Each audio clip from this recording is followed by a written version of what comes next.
To start off, perhaps you could tell us how and why you first began writing. Oh gosh, I think I've been writing my whole life. That's probably the easiest answer. When I was a little girl, I used to love writing in my journal, and I wrote all kinds of things, short stories and poetry, just kind of my imagination running amok. And when I was in sixth grade, I actually had my first ever publicly performed piece of writing, and that was I wrote a play on the Salem witchcraft trials. And my sixth grade school performed it for the whole of the elementary school.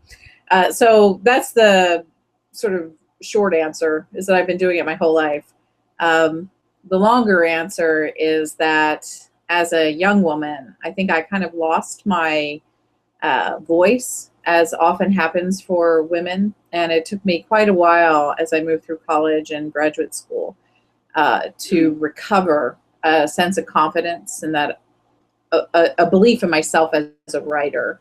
And that did not happen until I was in my late 20s, early 30s, when I was first getting my PhD. And then after that, I began writing in a very sort of unexpected way for a local newspaper in Santa Barbara, California. And that column that I wrote for that newspaper eventually got picked up by the New York Times wire service. And so when I was 30, I guess I was about 33, I became a columnist for the New York Times Syndicate. And it was sort of astonishing to me that it happened. And I had editors both at the Santa Barbara News Press, which was my home newspaper, and also at the New York Times, who absolutely believed in my voice and helped me rediscover the power of words and become a better writer. So those are the two answers. One, I've written all my life, and I've always loved it, and it was important to me. But two, I had to find that voice as an adult again. And in that process, I was really helped by people who were older than me, who were very skilled writers, and who saw something in me that they wanted to help develop. And that really changed my life. I don't know where I would be without them. What a wonderful experience that must have been. That's really an amazing start that you were able to achieve.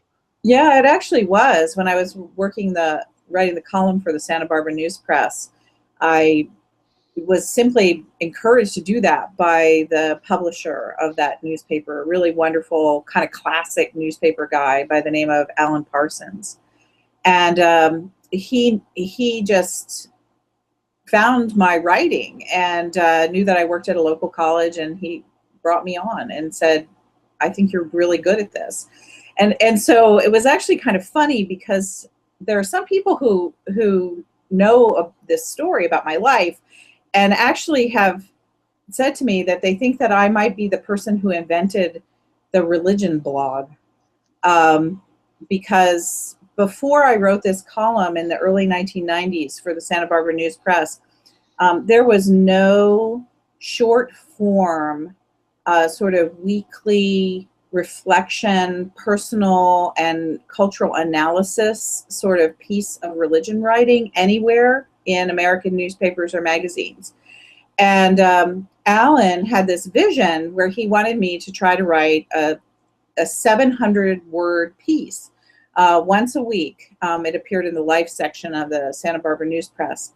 And he wanted it to be personal, but also, smart.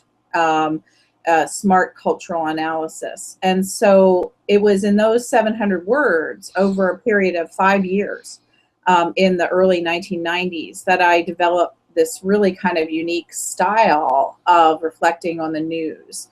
And so now I look back on it and I see it and I went, oh my gosh, I was blogging, but there was no internet. And it was all published word. And so it was that piece that the people at the New York Times saw. And there was an editor who happened to be in town in Santa Barbara one weekend. saw what I had written, thought it was the most unique, amazing thing he had ever seen in religion writing, and they called me on the telephone and asked me to write for them. And I was like going, are you kidding me? This is the New York Times on my telephone asking me to write for you guys. And and so it was all very unexpected and completely unplanned. And it was that sort of early development of my own self, and that style, that short form analysis that came from a personal perspective, that caught people's attention and really brought my work towards a new level How wonderful. and a new audience.